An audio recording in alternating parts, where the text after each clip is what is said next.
दोस्तों इस वीडियो में हम बात करेंगे नेशनल स्कॉलरशिप पोर्टल के बारे में। समझेंगे कि नेशनल स्कॉलरशिप जो पोर्टल है, ये पोर्टल क्या है, इस पोर्टल पर कौन कैंडिडेट आवेदन कर सकते हैं, यानी किस क्लास के बच्चे आवेदन कर सकते हैं, इसमें कितने पैसे आपको मिलते हैं, इसके अलावा इसमें क्या क्या दस्तावेज आपको लगते हैं, और उसके अलावा हम समझेंगे कि बहुत सारे स्टेट गवर्नमेंट क्या की है कि वो अपना खुद का भी पोर्टल ला दी है और नेशनल स्कॉलरशिप पर भी पोर्टल लाइव कर दी गई है। तो बच्चों को कंफ्यूजन हो रहा है कि क्या हम दो स्कॉलरशिप के लिए आवेदन कर सकते हैं या नहीं कर सकते। जैसे बिहार की बात करें तो बिहार सरकार का खुद का पोर्टल है पोस्ट मैट्रिक स्कॉलरशिप, और यहाँ पर केंद्र सरकार का भी पोर्टल है नेशनल स्कॉलरशिप पोर्टल। तो क्या आप दोनों के लिए आवेदन कर पाएंगे या नहीं कर पाएंगे, उन तमाम जानकारी को हम आपको बताएंगे। पहला डाउट आपका क्लियर करते हैं कि नेशनल स्कॉलरशिप पोर्टल जो है ये क्या है। तो नेशनल स्कॉलरशिप पोर्टल जो है ये केंद्र सरकार का ऑफिशियल पोर्टल है। इस पोर्टल की मदद से यहाँ पर भारत के सभी कैंडिडेट को यहाँ पर लाभ दिए जाते हैं, लेकिन आपको समझना होगा कुछ टर्म एंड कंडीशन रखे जाते हैं। लेकिन ये पोर्टल ऑल इंडिया के बच्चों के लिए लाइव की जाती है। इनमें दो प्रकार के कैंडिडेट आवेदन कर सकते हैं। पहला इसमें स्कीम आता है pre matric scholarship. Pre matric का मतलब होता है कि वैसे कैंडिडेट जो कक्षा 1 से 10वीं तक की पढ़ाई करते हैं वो प्री मैट्रिक के तहत आवेदन कर सकते हैं। दूसरा आता है post matric scholarship. Post matric का मतलब होता है कि जो बच्चे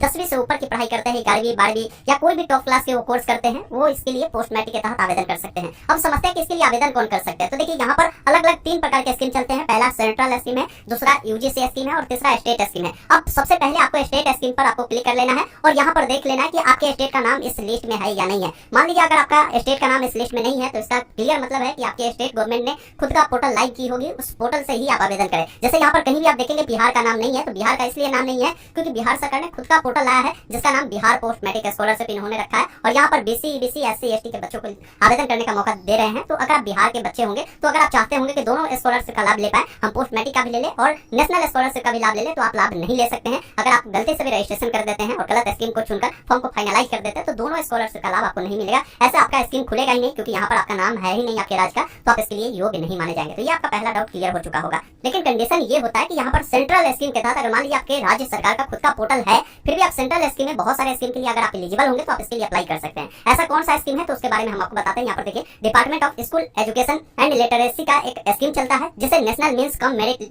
स्कॉलरशिप के नाम से जाना जाता है। ये स्कॉलरशिप उन बच्चों के लिए चलाई जाती है जो ऑल इंडिया के कहीं के भी बच्चे हैं, किसी भी राज्य के, लेकिन इसके लिए एक एंट्रेंस एग्जाम राज्य सरकार आयोजित करती है जो कि 8वीं कक्षा में होता है। वो एग्जाम जो बच्चे क्वालिफाई कर जाते हैं उन्हें 12,000 रुपए की राशि जो है उन्हें दी जाती है। 9वीं 10वीं 11वीं और 12वीं तक उन्हें 12,000 की राशि मिलती है। तो अगर मान लीजिए बिहार के भी बच्चे हैं या आपके राज्य सरकार का खुद का भी पोर्टल है, फिर भी आप इसके लिए अप्लाई कर सकते हैं क्योंकि आप सेंट्रल स्कीम के तहत इसमें आपने एग्जाम क्वालिफाई किया, तब आप इसके लिए अप्लाई कर पा रहे हैं। और दूसरी बात ये भी है क्योंकि यहाँ पर जो ये स्कॉलरशिप चलती है ये प्री मैट्रिक स्कॉलरशिप के तहत चल रही है, लेकिन आपके स्टेट गवर्नमेंट का जो पोर्टल है ये पोस्ट मैट्रिक का है, तो कहीं भी आपको कोई परेशानी भी नहीं होगी। पोस्ट मैट्रिक का मतलब है कि जो 10वीं से ऊपर वाले बच्चे हैं वो अप्लाई कर पाएंगे, लेकिन ये देख पा रहे होंगे इसमें प्री मैट्रिक वाले जो 9वीं 10वीं में आते हैं प्री मैट्रिक के तहत आते हैं, आप इसके लिए योग्य है, अप्लाई कर सकते हैं। लेकिन ध्यान ये भी रखना है कि दोनों पोर्टल पर आपको गलती से भी आवेदन नहीं करना है। अगर मान लीजिए आप सेंट्रल स्कीम के तहत एलिजिबल है, अगर आपके स्टेट गवर्नमेंट का खुद का भी पोर्टल है, तो आप सेंट्रल स्कीम का अगर आपको लाभ लेना है, इच्छा है कि हम ये लाभ ले, तो बिल्कुल नेशनल स्कॉलरशिप पर एलिजिबल है, अप्लाई करिए, लेकिन कोई एक स्कॉलरशिप का लाभ ले लीजिएगा। उसके अलावा एक और स्कॉलरशिप चलता है डिपार्टमेंट ऑफ हायर एजुकेशन का, जिसका नाम सेंट्रल सेक्टर स्कीम होता है। सेंट्रल सेक्टर स्कीम के तहत भी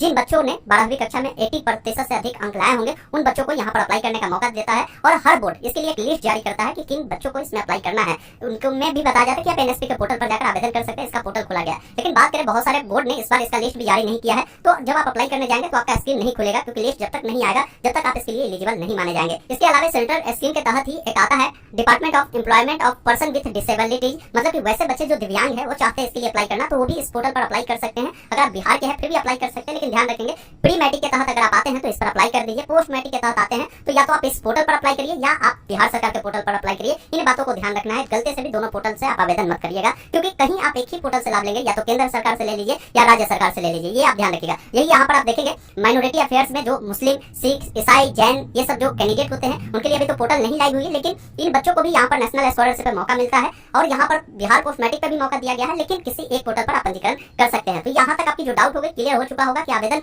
कौन कर सकते हैं, जो कि हमने बिल्कुल बारीकी ढंगों से आपको बताने की कोशिश किया। अब अगला डाउट आपका क्लियर करते हैं कि इसमें पैसा कितना मिलता है, क्योंकि जिन भी स्कॉलरशिप के लिए आप अप्लाई करना चाहते हैं उसके लिए यहाँ पर गाइडलाइन आपको दिए गए। गाइडलाइन को जब आप क्लिक करेंगे तो इसमें बता दिए जाते हैं कि मैक्सिमम हम कितने बच्चों को इसके लिए हम लाभ देंगे। यहाँ पर बताया गया है मैक्सिमम ऑफ 82,000 फ्रेश स्कॉलरशिप एनएम are provided for pursuing graduate, मतलब कि जो बच्चे 82,000 ऐसे हैं जो नए आवेदन करेंगे उनको यहाँ पर लाभ मिलेगा। तो जरूरी थोड़ी है कि 82,000 ही आवेदन आएगा, लाखों में आवेदन आ सकते हैं, 4 लाख 5 लाख आएगा, तो उसमें कुछ ही बच्चे इसमें शॉर्ट लिस्टेड होते हैं। इन बातों को ध्यान रखिएगा। तो उनको उनके स्कीम के ऊपर डिपेंड करता है कि आप किस स्कॉलरशिप के लिए अप्लाई कर रहे हैं। जैसे सेंट्रल सेक्टर स्कीम में आप जानते होंगे कि इसमें आपको 12,000 रुपये आपको प्रति साल दिए जाते हैं जब तक आप ग्रेजुएशन करते हैं। उसके अलावा हम बात करें यहाँ पर नेशनल मीन्स स्कॉलरशिप के बारे में, तो इसमें भी आपको 12,000 रुपए की राशि आपको दी जाती है। कोई बात करें कोई प्री मैट्रिक स्कॉलरशिप के लिए अप्लाई करता है तो उन्हें 1,000 रुपए से 6,000 रुपए के बीच में ये राशि दी जाती है। पोस्ट मैट्रिक की बात करें तो यहाँ पर आपको जो राशि मिलती है ये आपकी 8,000 से 10,000 के बीच में होती है। ये राशि डिपेंड करता है कि आप किस स्कूल किस कॉलेज में पढ़ाई करते हैं, उसका जो भी आप बोनाफाइड सर्टिफिकेट लगाएंगे उस बेस पर आपको ये राशि डिसाइड होता है कि कितना आपको मिलेगा। बाकी हमने मोटा मोटी आपको आइडिया दे दिया कि कितने पैसा आपको मिल पाएंगे। इसके